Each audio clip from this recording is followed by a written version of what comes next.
안녕하십니까. 황태순 TV의 황태순 김현광입니다. 네, 2020년 2월 27일 저녁입니다. 김 실장, 네. 평상시에 얘기할 때 보면 그 자신감은 어디서 나오세요?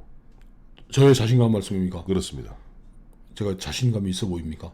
자, 이게 바로 작년이죠. 정확히 1년 전입니다. 1년 전에 2019년 신년 기자회견 때 경기방송 김예령 기자가 바로 문재인 대통령의 소득 주도 성장 정책 등 그야말로 현장과 다른, 현실과 다른 그런 어떤 정책의 기조를 갖다가 쭉 밀고 나가는데 그 자신감은 어디서 나오냐 물었다가 한마디로 묵사발이 났죠.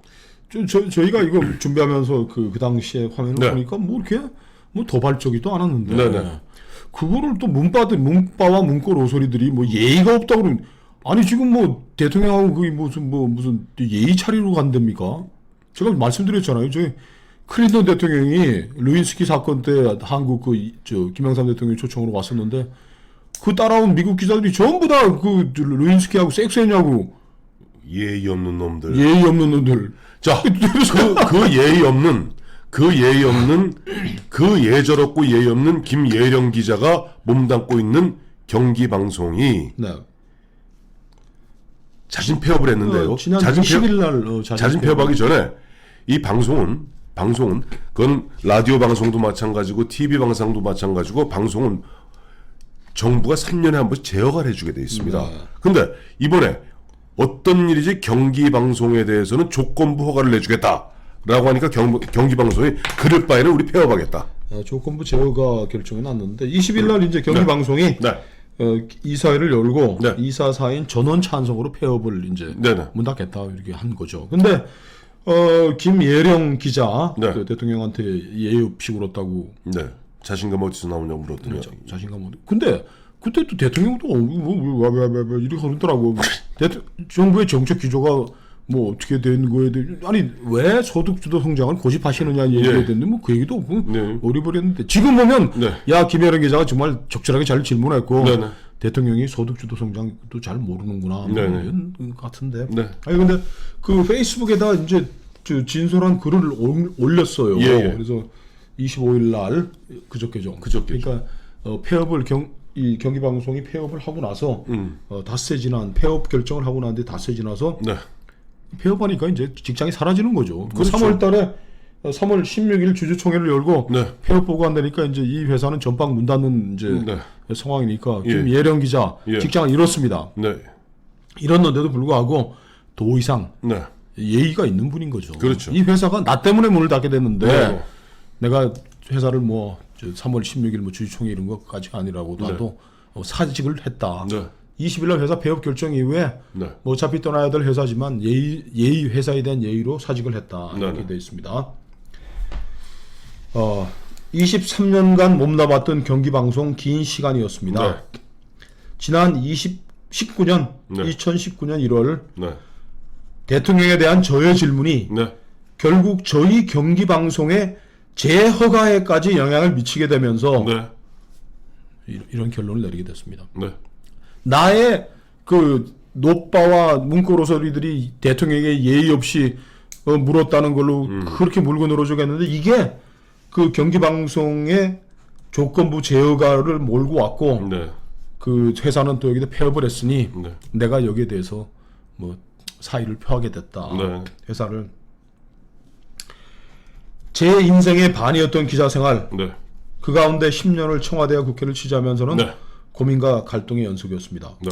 근데 또 이 양반이 또 굉장히 뼈대 있는 집안의 자제분이네. 네. 아버님께서 동아일보로 30년 동안 재직하셨다고 하면서 네. 그 아버지가 남겨놓은 기사와 글이 네.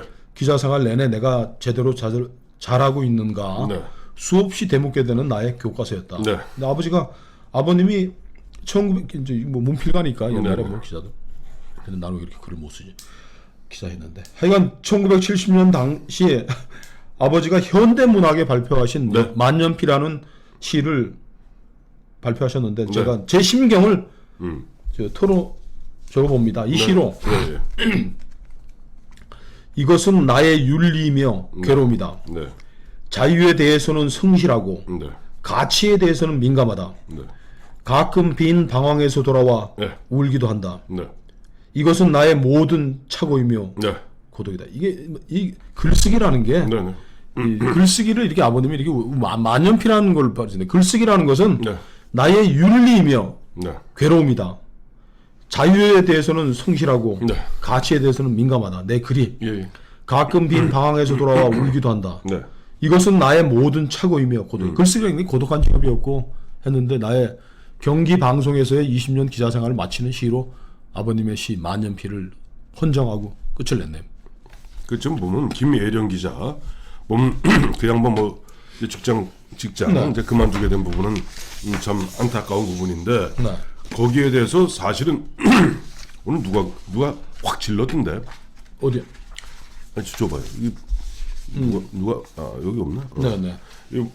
확 지른 게 한마디로 뭐 이야기하면 언론 탄압이다. 대통령의 언론 탄압이다. 대통령 언론 탄압이다. 이 사실은 문재인 정부, 문재인 정권 들어와서 이게 어제 오늘 이야기입니까? 잘 기억해 보세요. 지난해 그 조국 사태 때, 네. 그 당시 KBS 법조팀 좀 열심히 한다고 그래서 유시민 한마디에 법조팀 해체하지 않았습니까? 아니 유시민 작가의 한마디에 네, KBS 법조팀을 해체해버린 거예요. KBS 사장 이 못난이가. 그렇죠. 아니 나 좀. 아니 이렇게 언론 탄압을 자행하면서 네. 이 오늘 또 그 뭐 방통위에서는 또 무슨 또 성명서 내놨더라고. 네, 네. 뭐 뭐라고 그랬습니까? 뭐 방통이 한마디로 보면 뭐 말이 맑았지 않은 얘기고 사실은 뭐 저 김예령 기자의 그와 같은 페이스북에 올린 글은 사실 무근이고 뭐 경기 방송은 한마디로 보면 좀 부실해서 우리가 저 조건부로 제어가 하려 했는데 이러시면 안 되죠. 그리고 여태까지 방송사가 자기가 스스로 자진 폐업이 처음이에요. 그러네요. 이게 정말 군사 정권 뭐 이 좌파들이 맨날 뭐 권위주의 정권, 군사 독재 정권이라는 하에서도 이런 건 못했습니다. 못했습니다. 동아일보가 정말 70년대 유신 정권에 대해서 네. 정말 죽기 살기로 대들었는데 그때 겨우 박정희 정권이 했던 게 광고 탄압이었던 거예요. 그렇죠. 광고주들 갖다 목 졸라갖고 광고 게시하지 말아라. 광고주들이 동아일보에 광고를 안 줘서 백지 광고라고. 그래서 뭐 네. 독자들이 성원해 주는 광고를 네네. 했고 그리고 또 뭐 50 때 겨우 뭐 했던 게 TBC하고 동아방송 라디오 그거 이제 뭐 문 닫은 정도였는데 이건데 이 교묘하게 네. 방송통신위원회의 결정이라는 걸로 해서 네. 방송통신위원회는 뭐 했네 제어가 네. 경기 방송에 대한 조건바 제어가 심사는 아이고 한번 읽어드리죠. 법률 경영 회계 등 외부 전문가들이 참여한 심사위원회 심사를 거쳐 방송위가 의견하는 결차로 진행됐고 그래도 뭐 김혜령 기자의 질의와 관련된 사항은 전혀 검토되거나 논의된 바가 없다고 강조했다. 아니 뭐 여기 뭐 닭대가리들만 모여 있습니까? 김혜령 기자 얘기를 하게? 아니 그리고 뭐 그 경기방송은 방송법과 상법을 위반하고 있었고 명목상 이게 말가 김혜령은 뭐 우리가 이걸 조건부 허가를 낸 그거에 안 있다 뭐 얘기를 했다는 건데 네.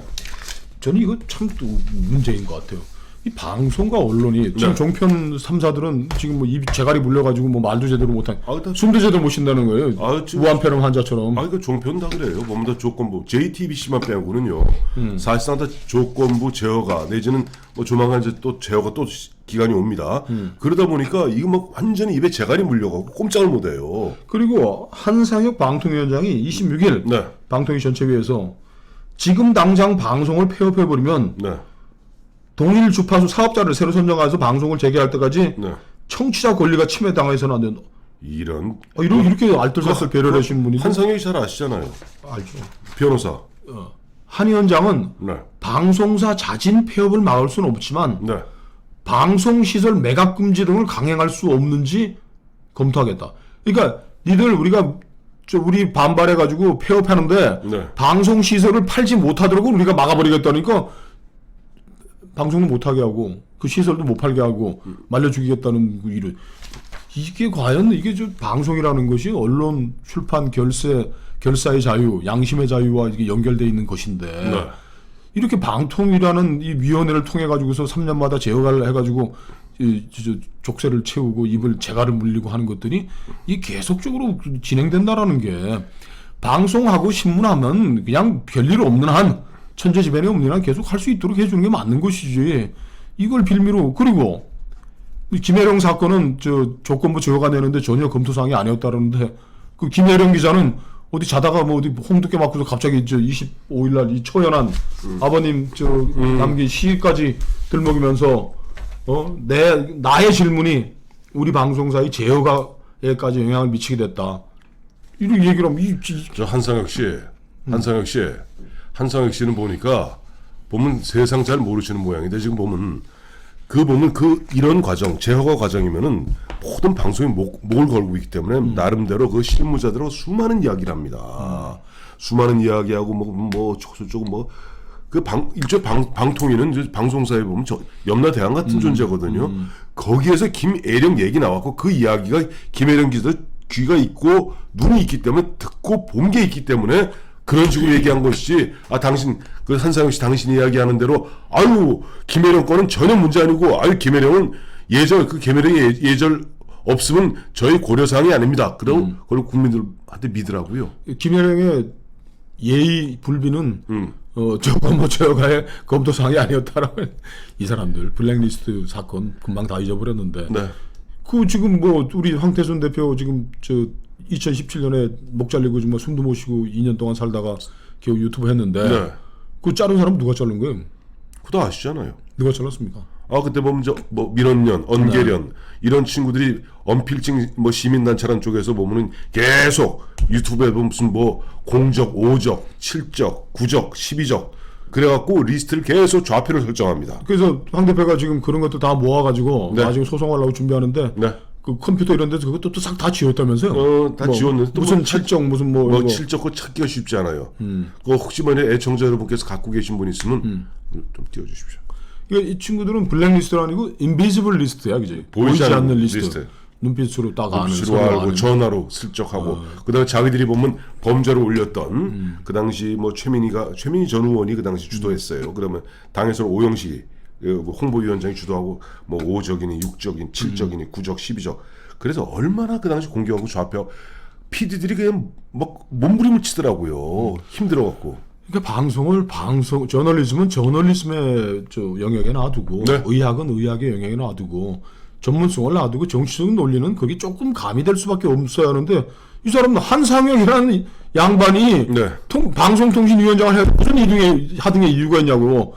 좌파 언론들 아니면 좌파 단체들 그 변호인 하면서 왔다 갔다 한 사람이 도대체 왜 방송을 진작시키고 방송을 발전시켜야 될 방송통신의 위원장을 왜 그 사람을 시켰냐고. 한상혁이가 아마 그 민원연, 언계련 이쪽 아마 고문 변호사였을 겁니다. 그럼 이게 무슨 저널리즘은 공정한 것, 사실 보도를 원칙으로 해야 되는데 그걸 하는 언론기관을 정파적 논리, 무슨 진영의 논리, 대통령의 논리로 가지고 압살을 시키려고 그러면서 우리는 공정한 기준에 의해서 김혜령의 예의 없으면 전혀 화나지 않았습니다. 자, 우리 김혜령한테 화나서 경기방송 문 닫게 한 거 아닙니다. 믿어주세요. 믿을 사람 아무도 없습니다.